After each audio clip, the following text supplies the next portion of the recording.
presta a preguntas. Lo titulé Pars Destruens, pensando evidentemente en Bacon, porque aquí, en esta primera parte de su libro, La razón populista, Ernesto Laclau, digamos, barre y aclara con ciertas visiones del populismo. Vamos a verlo lentamente porque merece. En primer lugar, ¿quién es? Ernesto Laclau o Laclau. Yo en los filmes que he visto en YouTube, de entrevistas a él, le dicen todos a la francesa, Laclau. Era un argentino. Enseñó en Exeter, creo, en Inglaterra, un profesor de filosofía política. Algo de lo más sofisticado, digo. No reían de mí, no se preocupen. El libro tiene ya 12 años. Fue publicado en inglés, On Populist Reason, y luego en español. Imagino que no sea una traducción y que estemos trabajando con sus palabras, o cuando menos seguramente autorizadas por él. La primera parte del libro explica cómo se usa mal el término populismo y cómo no hay un concepto heurístico verdaderamente de populismo. Entonces entramos en la lectura de Laclau y lo que sigue es un texto de Gino Germani. Vamos a ver. Empieza así. Un rasgo característico persistente en la literatura sobre populismo es la reticencia o dificultad para dar un significado preciso al concepto. Ahora lo que leeré son palabras de Gino Germani.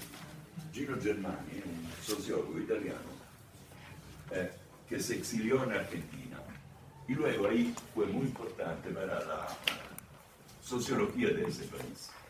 Y por su experiencia, habiendo conocido Germani el fascismo, que lo exilió, que lo obligó a exiliarse, es un estudioso sofisticado de los movimientos de masa.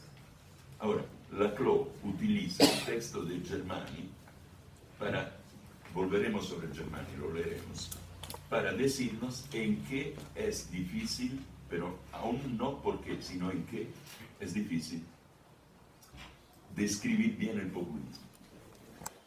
Ahora será un poco larga la lectura porque haré ejemplos. El populismo por sí mismo tiende a negar cualquier identificación con o clasificación dentro de la dicotomía izquierda-derecha. Normalmente es cierto, ¿eh? Esta es una observación. ¿Cuál es la lógica de Germani? Es prácticamente de tipo histórico. Germani crea su concepto de populismo a partir de ejemplos, no de modelos. Y creo que la riqueza de Laclau es que usa modelos. Ahora, sigamos con Germani. Es un movimiento multiclasista, aunque no todos los movimientos multiclasistas pueden considerarse populistas, muy cierto. Por ejemplo, lo primero que pienso yo, la democracia cristiana italiana, entre 1946 y 1994, cuando se rompió literalmente, por escándalos, etc. Ese era un partido no populista, interclasista. ¿Por qué no populista? Con toda probabilidad porque disponía de la ideología católica, en el sentido de que la filosofía social de la Iglesia tiene casi 1000 años. Sí, la fundamos en San Agustín más, pero si la fundamos en Santo Tomás, que es efectivamente el pensador central del pensamiento social católico, perfecto, casi 1000 años. Prácticamente no se necesita una nueva doctrina, porque en sí, el que llamaremos doctrina social de la Iglesia, lo que llamaremos así, es una doctrina con fuertes influencias sociales desde el punto de vista cristiano. Sigamos. El populismo probablemente desafíe cualquier definición exhaustiva. No, dice Laclau. El populismo incluye componentes opuestos, como ser el reclamo por la igualdad de derechos políticos y la participación universal de la gente común, pero unido a cierta forma de autoritarismo, a menudo bajo un liderazgo carismático. Uno que piensa, este es argentino, Perón. Por eso en el cartel pusimos Perón, pero no tanto Perón, la señora Perón. En las siguientes, Eva Duarte, en las siguientes imágenes que veremos, seleccionaré unas fotografías de ella que hablan literalmente de culto laico. El radio argentino, cuando ella murió, anunció: a la hora Eva Perón pasó a la eternidad, que es una manera elegante, un poco retórica de decir que murió.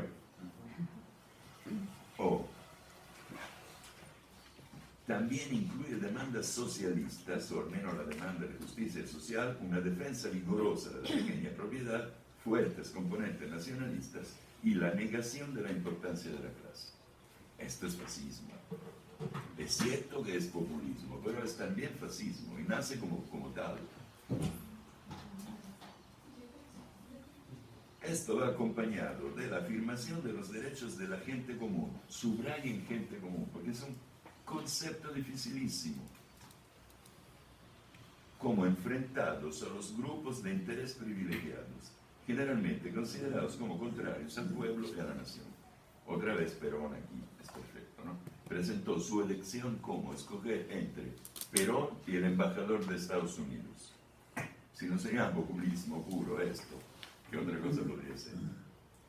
Luego, cualquiera de estos elementos puede acentuarse según las condiciones sociales y culturales, pero están todos presentes en la mayoría de los movimientos populistas. Pobre Germani, digo, no pobre porque es inteligente lo que dice, pero es la metodología que le impide llegar al punto. Justamente, si nosotros vemos elementos populistas en la derecha y en la izquierda, y yo diría hasta en el catolicismo, aunque no en el caso de la democracia cristiana italiana, evidentemente es difícil atraparlo, ¿no? ¿Qué es? Es derecha, es izquierda, es pez, es pescado, es carne. La clau va mucho más allá de lo que ve Germani. Germani se ve obligado a decir: hay populismo de derecha y de izquierda. Y por esto es difícil ver las, ¿cómo se llaman? Las nuances, los matices. En realidad, la clau los puede ver los matices. Y por esto es fundamental este autor, creo. Justamente no le resultará difícil ampliar la lista de rasgos relevantes de Germani o mencionar movimientos populistas en los cuales varios de estos rasgos están ausentes. Y ahora viene la pregunta. Debemos preguntarnos si la imposibilidad de definir el populismo no proviene del hecho de haberlo descrito de manera que cualquier aprehensión conceptual del tipo de racionalidad inherente a su lógica política ha sido excluida a priori. Así, en negativo, Laclau presenta su programa. Está diciendo: en este libro van a encontrar lo que no tienen los otros. Esto, la aprehensión conceptual de la racionalidad del populismo. Por esto el libro se llama La razón populista. Cuando lo leí por primera vez estuve fantaseando, pensé: ¿por qué no le puso crítica de la razón populista? Claro, ¿no? Es evidente, porque esto es mucho más que una crítica, es una fundamentación de la razón populista. Y si usa razón, hace bien, porque el populismo es acusado de sentimentalismo barato, demagogia. Bien. Y claro que él quiere demostrar: no hay ninguna demagogia. Es un momento auroral necesario de la lógica política. Ahí me encantó. A este punto dije: me caso con este libro. Valía la pena. Valía la pena. Eso es lo bueno de la cruz. Sigamos. Sin embargo, un primer paso para apartarnos de esta denigración discursiva del populismo no es cuestionar las categorías utilizadas en su descripción, vaguedad, imprecisión, etc., sino tomarlas en sentido literal. Esta es inteligencia. Está diciendo: hay una regla, hay que descubrirla. Ustedes están jugando fuera de las reglas porque les falta la aprehensión conceptual. Miren, en otros términos, en lenguaje aristotélico hubiéramos dicho la esencia del populismo. Pero puesto que Laclau se fundamenta sobre la postmetafísica, en realidad no puede hablar de esencia. Tiene que hablar de aprehensión conceptual, o sea, la visión de él. Y esto lleva a Gramsci derechito, pero lo veremos. Es decir, en lugar de contraponer vaguedad a una lógica política madura, dominada por un alto grado de determinación institucional precisa, deberíamos comenzar a hacernos una serie de preguntas más básicas. La vaguedad de los discursos populistas no es consecuencia, en algunas situaciones, de la vaguedad e indeterminación de la misma realidad social. Otro punto en favor que se ganó la Club. Está diciendo, se supone que el ciudadano que vota sea un ciudadano kantiano, uno educado por la razón a anteponer los intereses colectivos a los propios, y sobre todo uno que razona como si en realidad en las cosas importantes de la vida se razonaran. Hay gente casada aquí, seguramente todos se enamoraron. Se enamoraron pensando, me conviene enamorarme de este o esta. No, es el corazón que lo hace. La mayor parte de las acciones humanas no son racionales. La razón es la lámpara que nos guía, no es la mano que la detiene. La mano que la detiene va donde quiera, digamos. Entonces tiene toda la razón la clave. No existe un grado cero de la racionalidad política.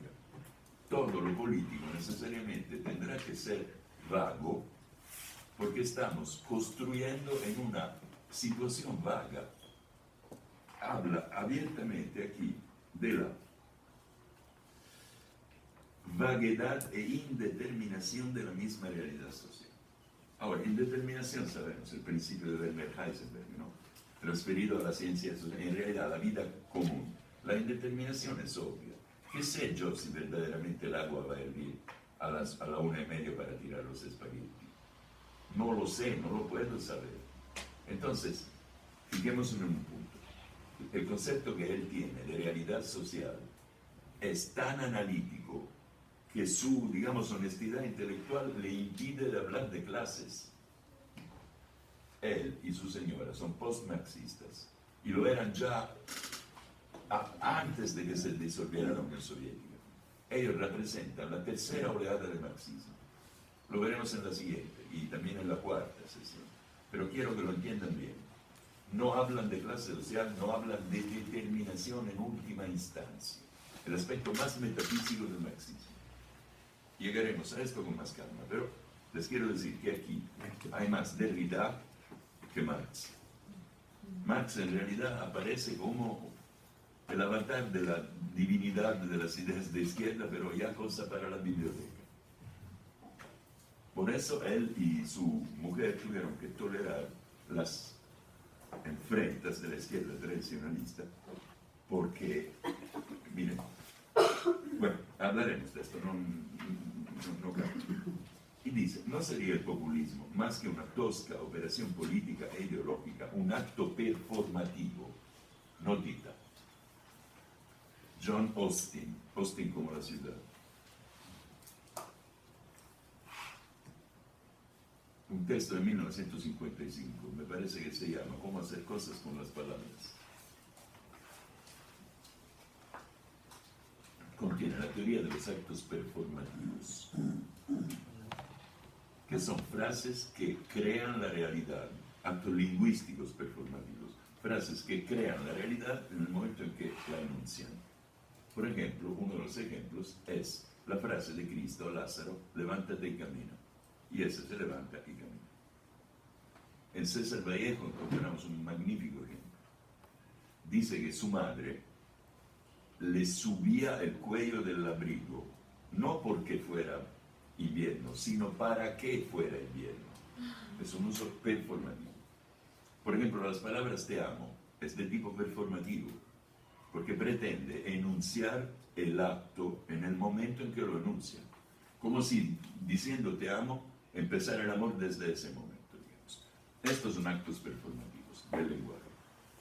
Laclau transfiere la idea del discurso del ámbito lingüístico al ámbito de los hechos. Y esto es magnífico, ¿no? Pero es pura filosofía postestructuralista francesa. El tipo huele a París.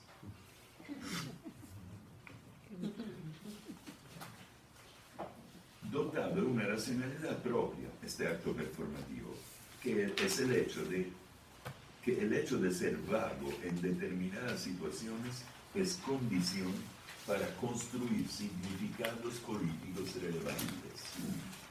Y en fin, finalmente, El populismo es realmente un momento de transición derivado de la inmadurez de los sectores sociales destinado a ser suplantado en un estadio posterior, o constituye más bien una dimensión constante de la acción política, que surge necesariamente en diferentes grados en todos los discursos políticos, subvirtiendo y complicando las operaciones de las ideologías presuntamente más maduras. Entre las críticas que les enviaré, porque les mandaré, o sea, al final, en el cuarto encontrarán todas las direcciones. Hay una de un profesor mexicano, me parece inteligente, dice que el riesgo con la CLAU es identificar la acción populista con todo tipo de acción política.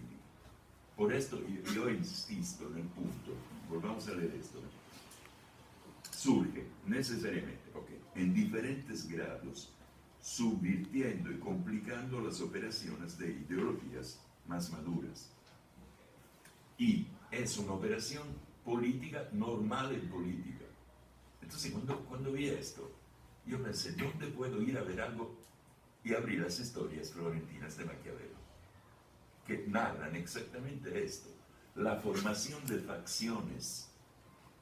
Entonces, el ejemplo de la CLAU es formal, no es de tipo histórico, pero evidentemente, cuando tú creas una forma conceptual, la debes llenar con los particulares.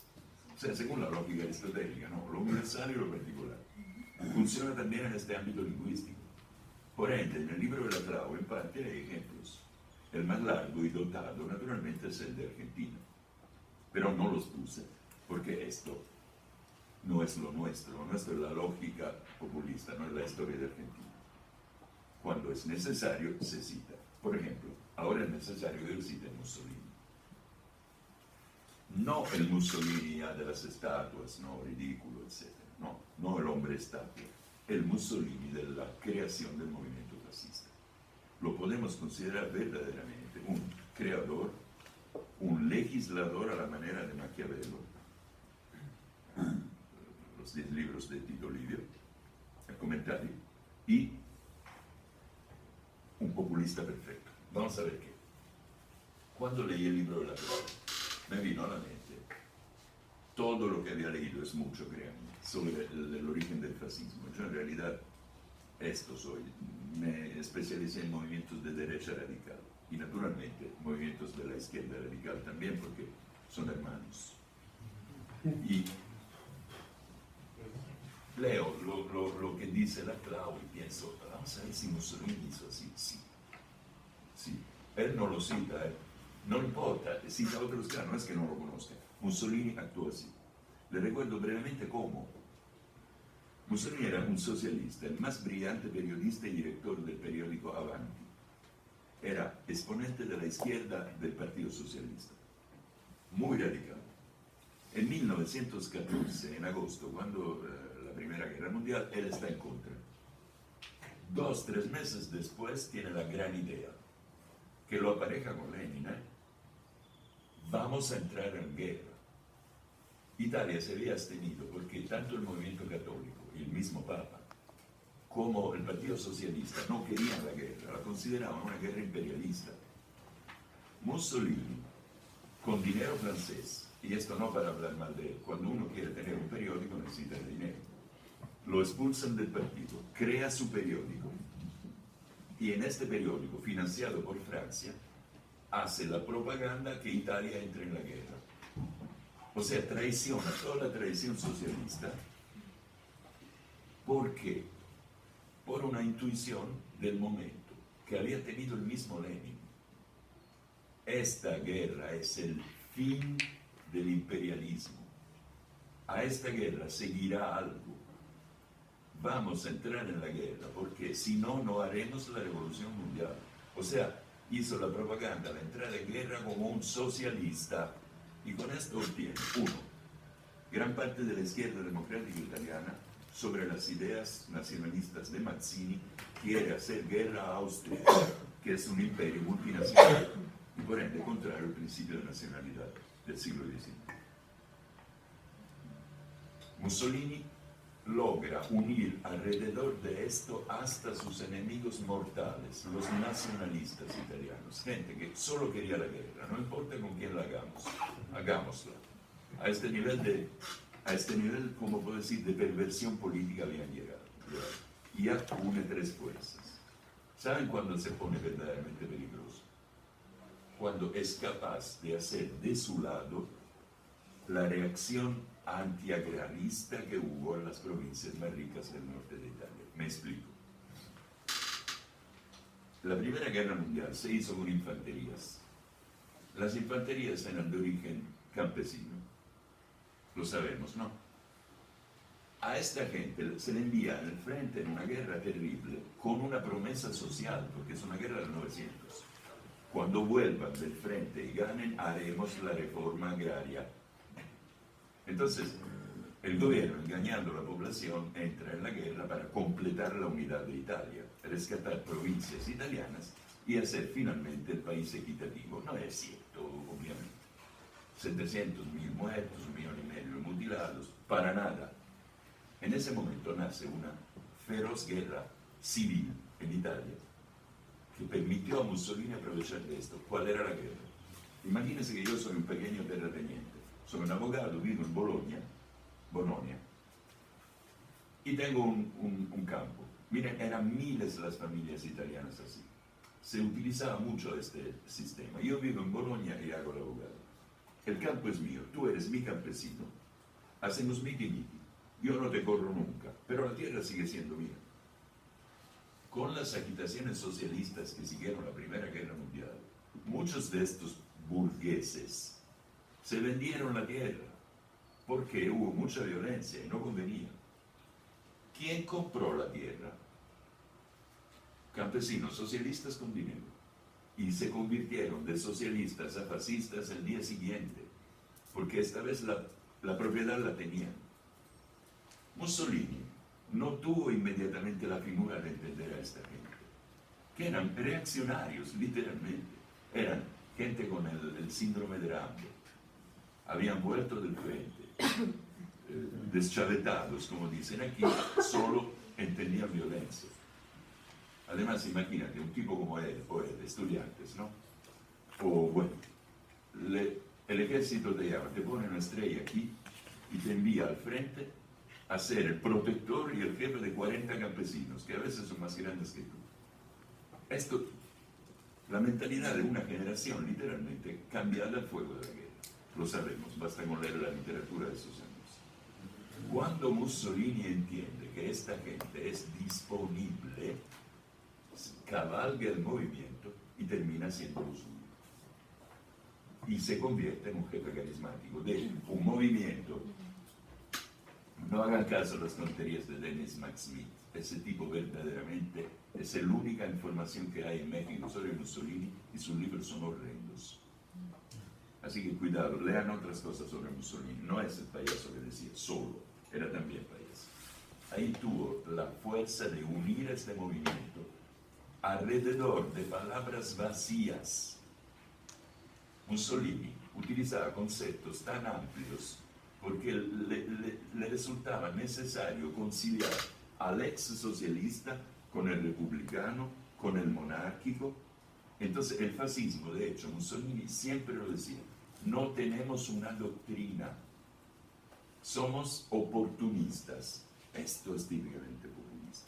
¿Saben cuándo deja de ser populista? Cuando se hace hacer la doctrina por Giovanni Gentile.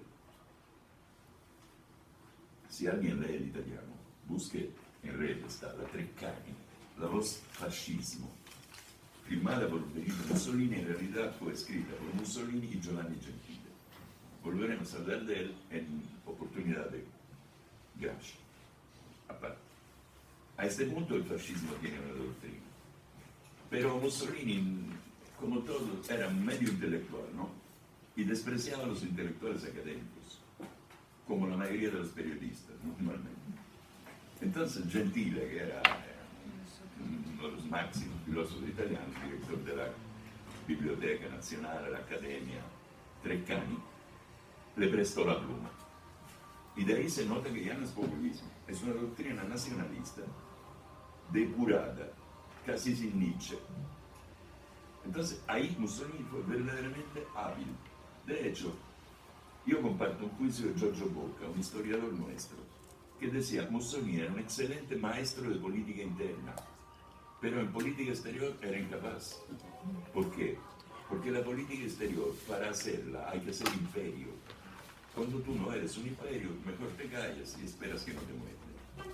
Y esto fue el punto. Sigamos con la Croce, también dice cosas muy finas en este punto. En dicotomías, como ser el pueblo versus la oligarquía, las masas trabajadoras versus los explotadores, etc., existe, como en todas las constitutivas de cualquier frontera político-ideológica, una simplificación del espacio político. Basta conocer un ejemplo que él sugiere, no recuerdo si lo dice, pero sí creo que sí. Ahora, vamos a hacer este juego. Cada uno de nosotros, en su foro interior, piensa en una definición de justicia. Con toda seguridad, la mitad de nosotros piensa como Aristóteles, porque es casi natural, retributiva y distributiva, ¿no? Pero si lo vamos a particularizar, para mí la justicia es una cosa, para ti otra, para ti otra. O sea, el concepto de justicia en realidad no está lleno, es vacío, y lo podemos rellenar como y cuando queramos. Para mí puede ser injusto que Italia no gane el Mundial de Fútbol, por ejemplo. El término justicia requiere de tanta meditación que en realidad es una rasuradora fina, pero nosotros lo usamos para cortar las raíces. ¿Sí? Este ejemplo es excelente. La Clau tiene perfectamente clara la idea de que no existe una pureza y todo discurso está mezclado con una visión del mundo. En mis tiempos se llamaba visión del mundo, porque seguíamos del Tanschaum de Hegel. Y ahora, naturalmente, se llama de otra manera, es un discurso. Veremos por qué. Solo en un mundo imposible, en el cual... grazie, Bernardo. Sí, me escuchaban igual. No, pero no puedo. Igual, pero parecía que sí, estaban bien. Miren, a este punto se habla de Karl Popper, ¿no? ¿Con qué finura lo hacen? Sin citar. Dice, todas las singularidades sociales tienden a agruparse alrededor de alguno de los dos polos de la dicotomía, y los términos que designan ambos polos deben necesariamente ser imprecisos. De otro modo, no podrían abarcar todas las particularidades que supuestamente deben agrupar. Vamos a reflexionar sobre esto, ¿no? Cuando yo estudiaba en la Universidad de Roma, ¿cómo se llamaba? Historia de los partidos políticos, era Giorgio Galli. Uno de los conceptos básicos que nos daban era del catch-all party, un partido agarra todo. El ejemplo que nos daba el profesor era la democracia cristiana italiana, la CDU alemana, normalmente partidos católicos interclasistas. Esto era una cosa sumamente interesante porque también el populismo es interclasista. Pero este no era el caso porque había una tradición católica detrás. Entonces, ¿en qué consiste la dificultad política? En poder hacer de individuos que piensan en problemas diferentes una colectividad y una unidad. Y esto no se puede hacer sin homogeneizar de alguna manera artificial el problema. ¿Y qué se presta mejor que dividirlo en dos partes? Yo y ustedes son los explotadores, los malvados, los que me impiden el acceso a los bienes, y nosotros somos el pueblo. We the people. Claro que esta es la lógica populista. De simplificación. Claro que no nos gustan los intelectuales. La CLO no es ningún simplificador, al contrario, es un complicador. Hace análisis tan sofisticadas que no caben en un periódico o en la tele. ¿Qué cabe en un periódico o en la tele? Sin despreciar los periódicos, porque hay excelentes y artículos magníficos. Cabe la simplificación, es obvio. Y la simplificación está ligada al problema de la identificación. ¿Quién eres tú? Por ejemplo, es es evidente, por ejemplo, en uno que habla, tiene que lograr no solo la atención del público, sino también la simpatía. Y ustedes son 40, 30, si Dios quiere, personas diferentes. Esto está ligado evidentemente al utilizo de la retórica. Vamos a verlo porque son los puntos más mejores de esto. Si en un mundo imposible, en el cual la administración hubiera reemplazado totalmente a la política y una piecemeal engineering, al tratar las diferencias particularizadas, hubiera eliminado totalmente las dicotomías antagónicas, hallaríamos que la imprecisión y la simplificación habrían sido realmente erradicadas de la esfera pública. Con mucha figura está citando, sin el nombre, evidentemente, Karl Popper. Karl Popper tiene la teoría de dos ingenierías sociales, como todos sabemos. La utópica, que condena, y esta, que se inspira en su concepto de verdad y de ciencia. Como saben, la tarea de Karl Popper es distinguir entre lo que es ciencia y lo que no es ciencia. Lo que es ciencia es refutable. Lo que no es ciencia no puede ser refutable. La famosa frase, mañana o llueve o no llueve, es no científica. Sería científico decir mañana o llueve y poderme presentar como uno que no veo bien. Pero esto es científico. Científico es todo lo que se puede hacer falso, digamos. Bien. Entonces, el modelo que propone Popper es de tipo liberal democrático. Nosotros vamos a hacer una ingeniería social no utópica, sino gradual. Creo que esta es la traducción en español de piecemeal. O sea, de poco a poco, ¿no? Esto implica que la gente crea totalmente en el sistema y que se siente representada por el sistema, del tipo, en mi colonia Roma, hablo y mandan más policía. Esta es una demanda democrática en un sistema democrático completamente aceptado, donde no hay política, dice pura administración. Estoy hablando a mexicanos, entonces la frase les suena. Una de las primeras cosas que me dijeron, mal, y es un personaje que yo admiro, de Porfirio Díaz, sí lo admiro mucho, era su frase, nada de política, pura administración. A mí me pareció la frase de un reaccionario, etc. Pensándolo bien, había intuido, él por política entendía intereses privados y por administración entendía intereses colectivos. Digo, era un general, no era tonto, pero no pretendemos que hablara como Hegel, no. Pero es muy claro lo que estaba diciendo. Ahora, la idea de Karl Popper sería que si aceptamos el modelo falsificacionista en política, solo tendremos, y tiene razón Popper, un régimen en el cual confiamos todos. O sea, el consenso es automático. Y por ende, el problema se convierte en un problema técnico. Por ejemplo, quiero el metro hasta aquí. Es uno de mis sueños. El metro que llega a La Rioja. Si me hacen gobernador, lo hago, lo prometo. Y también el metro a Santa. En una ciudad civilizada es así. Los camiones no entran, las trocas no entran en la ciudad. Hay un terminal que se llama Interpol. Bueno, yo sueño con Monterrey aquí, así. Imagínense, yo me hago gobernador y hago el metro, sin robar a nadie, bueno, etc. Esta sería una administración compartida por todos, ¿no? Pero en política no es tan fácil. Si quiero hacer el metro aquí y lo quiero, estoy obligado a hacerlo aéreo, los propietarios de las casas se pueden quejar conmigo.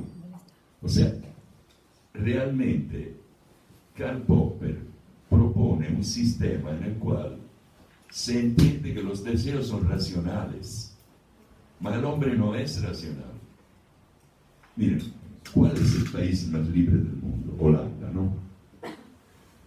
Suecia, Noruega. Bueno, no tanto, porque ahí hay mucha reglamentación, sí. Cuidado si no pagas los impuestos, cuidado si pasas con el rojo. No es como Nápoles. Es donde hay mucha libertad y mucha reglamentación, evidentemente. No es posible que todos estén de acuerdo siempre. ¿Saben por qué? Porque el supuesto de esto es que el hombre es un animal deseante. no estamos nunca contentos.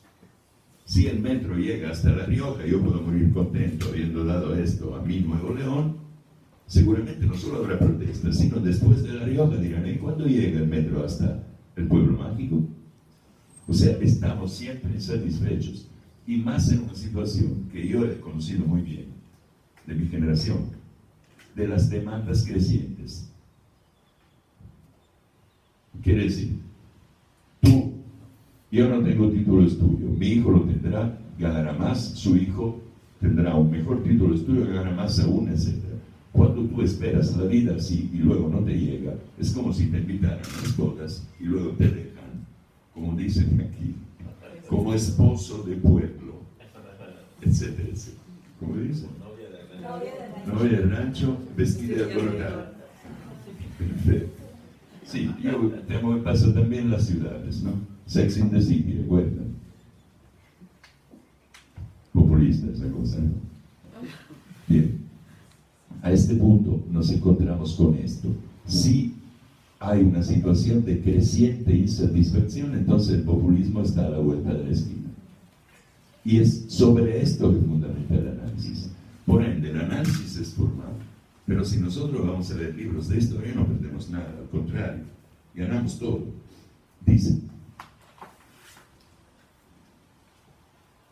en ese caso, sin embargo, el rasgo distintivo del populismo sería solo el énfasis especial en una lógica política, la cual, como tal, es el ingrediente necesario de la política futura.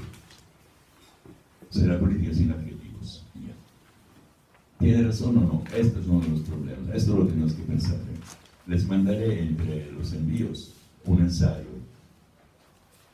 no muy profundo, pero inteligente, sobre este tema. La pregunta es esta, y la dejamos abierta. Laclau habla verdaderamente de populismo o habla de cualquier lógica política. Es decir, si el populismo corresponde a la lógica política pura, entonces toda la política pura es populista. Yo pienso que la respuesta está en esto. Ahondaremos en la lectura y veremos si es así.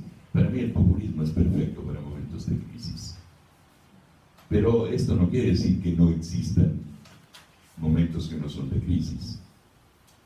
O sea, el populismo es una especie de foco rojo que se prende cuando a cierto punto hay algo que no funciona. Si este algo que no funciona pesadamente no funciona, entonces el populismo puede llegar a consecuencias extremas. No hablaremos de Venezuela porque por el carácter carnavalesco del actual presidente es imposible considerarlo un caso serio. Si tuviéramos que pensar en Venezuela, sería bueno pensar en Chávez. Chávez que hasta tuvo la idea de tener ideólogos. Luego, tal vez podríamos tocar el tema. Pero piénsenlo, siempre hay un líder. No puede ser un caso. La gente busca un líder cuando se necesita una guía.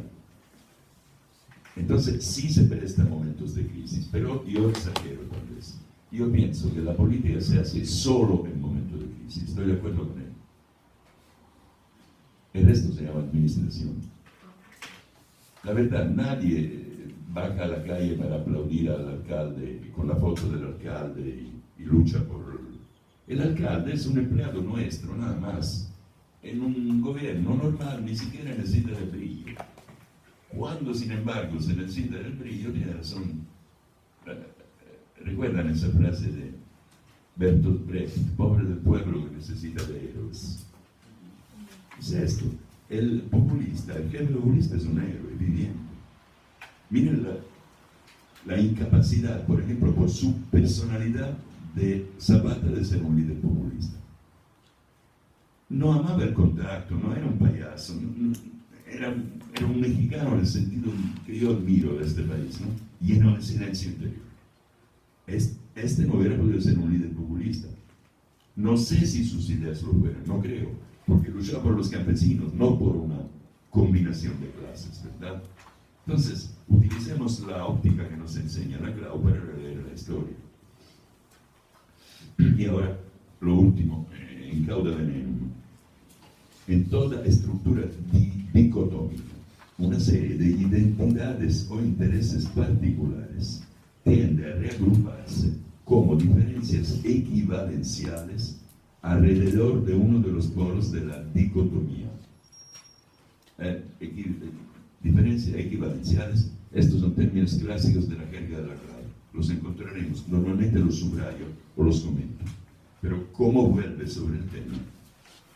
Entiende esto, para que no nos perdamos. Tú deseas una cosa, yo otro, pero para que esta sea una demanda, en el sentido inglés, dice él, doble, es necesario que tengamos algo en común. Por ejemplo, si ellas clamaran para tener, no sé, tinta de labios más barata, evidentemente a mí no me importa la tinta de labios más barata, ¿no? ¿Cómo podrían unir estas reivindicaciones? Deben encontrar la manera que yo me sume. Disculpen, no lo he pensado lo suficiente, creo que tengo todo el mes para pensarlo, pero habla de la publicidad de una manera impresionante. Hay un tipo de publicidad target. Busco solo el comprador de relojes de lujo. O hay un tipo de publicidad aglutinante. Es importantísimo esto. Paso a la publicidad porque evidentemente el populismo tiene que ver con la difusión, esta de la cual está hablando, y la equiparación de diferentes demandas. Él está diciendo inteligentemente, ¿ves? El populismo no es vago e impreciso, es que es imprecisa la condición social en la cual se forma. Me explico, porque a lo mejor yo también estoy de acuerdo con ella, si queremos rouge à lèvres más baratos, no sé. La retórica, ¿no? Esta es una observación fundamental, sobre todo para la gente que escribe, lee. Por ejemplo, los experimentados por diferentes sectores del pueblo van a ser percibidos como equivalentes entre sí en su oposición a la oligarquía. Pero es simplemente para afirmar que son todos análogos entre sí en confrontación. Esta es una cosa muy fina. No es necesario que a mí me gusten los, ¿cómo se llaman? Los coloretes.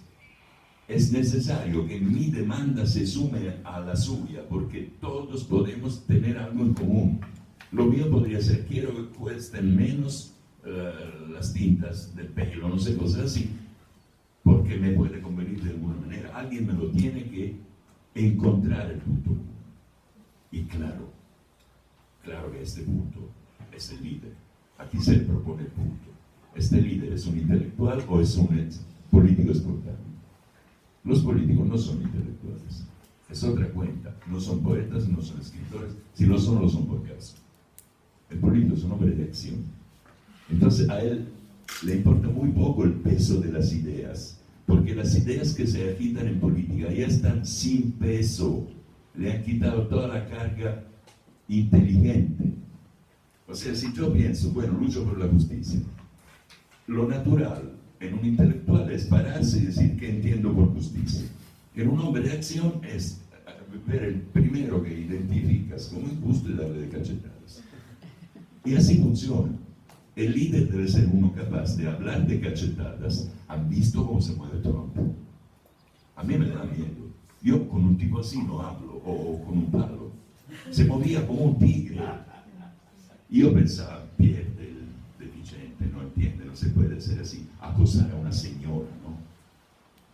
Yo era solo como mexicano, en Italia se cosa cualquiera, nos insultamos, aquí no, son respetuosos con la edad, con el sexo, esto me encanta, porque ya a mi edad es necesario, ¿no? En Europa no, son agresivos, etc. Yo veía a ese tipo y pensaba, no puede ganar, porque yo soy una persona bien educada, desgraciadamente no lo haría nunca. Probablemente hay gente a quien esa actitud de tigre enjaulado le gustó, porque el líder se lee con todo, el líder se lee con la vista, el líder es otra cuenta, es precisamente lo que dice Freud más adelante. El único cachito posible, la clave lo encuentra, mira, es como un futbolista que mete gol a un gran portero. Esa es la parte que más me gusta, ¿dónde usa Freud? Pero sigamos con esto, porque esto tiene que ver mucho con lo mismo. Pero es simplemente para afirmar que son todos análogos entre sí en confrontación con el poder oligárquico. ¿Y qué es esto sino reagregación metafórica? Ya estamos entrando en el lenguaje de los tropos y las figuras. Sigan, ¿eh? Genial. De más está decir que la ruptura de equivalencias en la construcción de un discurso más institucionalista se desarrollaría a través de mecanismos diferentes, pero igualmente retóricos. Y aquí viene el punto. Lejos de ser estos últimos mera retórica, son inherentes a la lógica que preside la constitución y disolución de cualquier espacio público. Detrás de esto está la lingüística. Y sobre todo yo no sé, no fui a ver a Roland Barthes, el grado cero. No lo fui a ver, entonces no se lo voy a vender, pero creo en semana lo vuelvo a ver, porque me vino esta idea. Yo lo que quiero decir es que evidentemente no hay un lenguaje puro. Si bien recuerdo, Roland Barthes decía lo mismo. ¿Qué quiero decir con no hay un lenguaje puro? Todo lenguaje es retórico. Por ejemplo, si yo en este momento, ¿no?, me enamoro de la Clau y empiezo a decir, sí, es un genio, es un tipo de retórica, entonces el tipo perdió la cabeza, ustedes son libres de interpretarlo como quieren. Si en cambio me pongo encorbatado y todo, hablando con otro tono, que por retórica entendemos todo, la lectura de la imagen, de la palabra, no solo, ¿no? Y utilizando el lenguaje que nos vemos obligados a usar los maestros, de conceptos depurados y heurísticamente válidos, esta también es retórica. En el primer caso podrían decir, de mí es un exaltado, en el segundo es un racionalista, pero todo es retórica, no existe un discurso que no lo sea. Entonces es absurdo acusar a alguien de retórica, todo lo es. Dicho en otros términos, los discursos institucionales también son retóricos. Porque tenemos que apelarnos, ¿sí?, o a los derechos humanos, o al bien de la patria, o al progreso, o lo que sea. O sea, a conceptos vacíos que rellenamos y tenemos que rellenar individualmente, negando la individualidad, de cierta manera. Pero si no, no es política. Una cosa que uno aprende leyendo de política es que existen las masas y los jefes. Lo encuentras en Marx, en Lenin, por caridad. ¿Y cuál sería una teoría elitista? En realidad, el marcusianismo. Tendremos que hablar de él cuando hablaremos de las tres caras de la izquierda. Pero era elitista.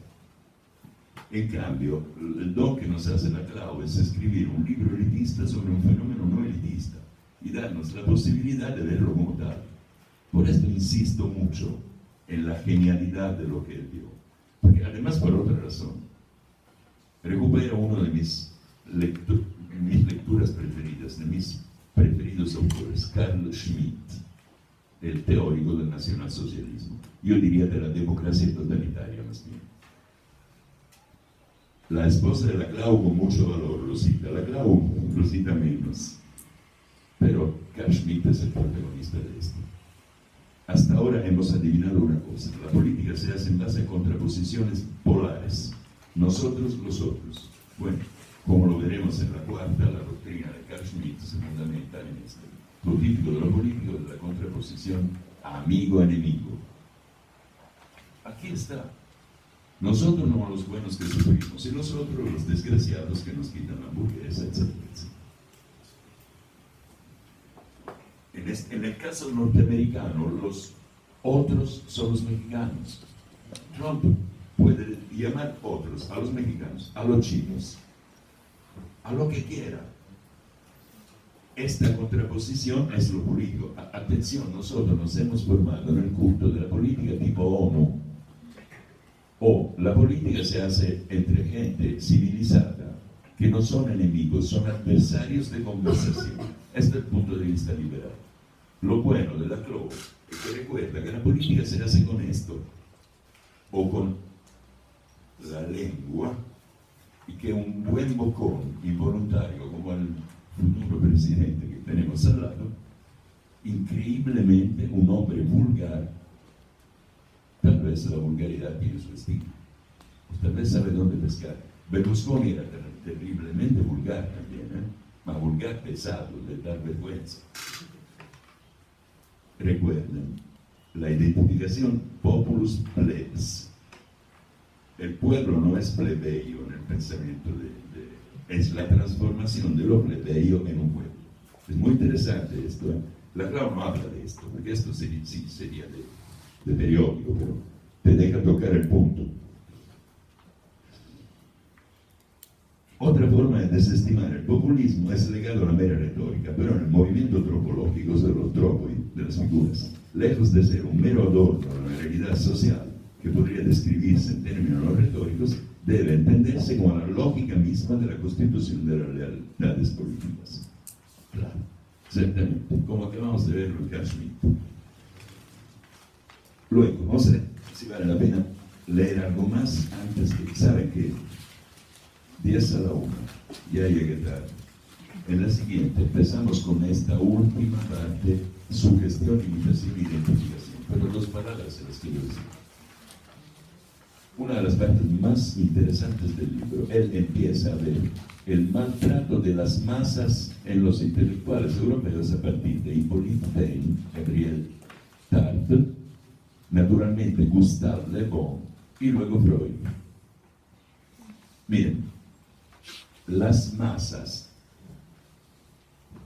la plebe, y para esto tenemos miles de palabrotas, ¿verdad?, que no queremos usar, evidentemente, se consideran rudas, ignorantes, toscas, y se necesitan a alguien que las conduzca. Probablemente un populista tal vez piensa lo mismo, pero esto no es entrar en la psicología del jefe lo que importa. Lo que importa es este punto aquí. La relegación del populismo solo ha sido posible porque desde el comienzo ha habido un elemento de condena ética en la consideración de los movimientos populistas. Y es cierto, una entera sección del libro analiza con mucha finura, repito, las malas interpretaciones de la igualación a partir de Hippolyte Taine hasta llegar a Freud, que tiene otra visión. Sobre la visión de una obra de Freud del 21, análisis del yo y psicología de las masas, él deriva la figura del tipo, bueno, estaba diciendo el tirano, ya como estoy acostumbrado a lo antiguo, del líder, que naturalmente no es un tirano. El tirano se caracteriza de una manera en la literatura clásica, y el líder es lo moderno, digamos. De esto hablaremos en la siguiente, pero antes de la siguiente va a ser dura, es como cargar con la clova, así. Lean esto, sugestión, imitación, identificación. Si quieren leerlo todo, al final puse un glosario que saqué del diccionario de psicoanálisis de la Blanche y Cortens sobre el problema del yo ideal en Freud. Ideal del yo o yo ideal que Freud no diversifica, y sin embargo algunos sí. Entonces, en la siguiente nos agarraremos porque habrá turbulencias con la clova. Ahí vamos a analizar la obra de cerca. Un consejo antes de que lo hagan: vayan a repasar algo de Saussure, o sea, de lingüística estructural. Repasar, no más. Y si pescan la monedita de oro, es el concepto de A pequeño o A minúsculo, como he leído también en Lacan. Seguro que ustedes conocen algún analista lacaniano, andan sueltos. Y siempre te toca uno, un lacaniano, de repente. Verás, en Monterrey hay varios, se esconden, pero a veces lo reconoces. Tienen un libro aquí siempre. Ahora preguntas, en el sentido de que yo me lo siento un momento, vuelvo, me voy a meter los guantes y vamos a ver unas preguntas. Me gustaría que las hicieran, también agresivas, están bien recibidas. Si no tienen nada que preguntar, les deseamos feliz fin de semana y nos vemos en cine. Momento solo.